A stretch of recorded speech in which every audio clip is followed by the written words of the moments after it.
নমস্কার বন্ধুরা, গীতাস রুপটপ গার্ডেনে আপনাদের স্বাগত। এই গাছগুলোকে ফুল হতে হতে পাতাগুলো হলুদ হয়ে গিয়েছে, ওর জন্য আমি এদেরকে কেটে ছোট করে দিলাম। এই গাছটাকেও আমি কেটে দেব।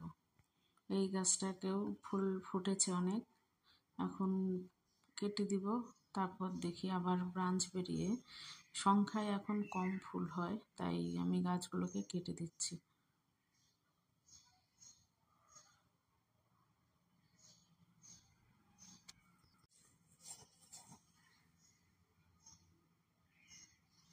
দেখো,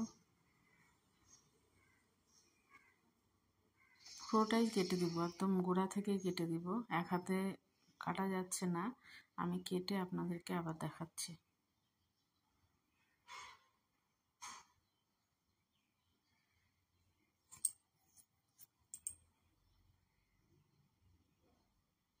এটা বেলি ফুলটাকেও কেটে দিয়েছি।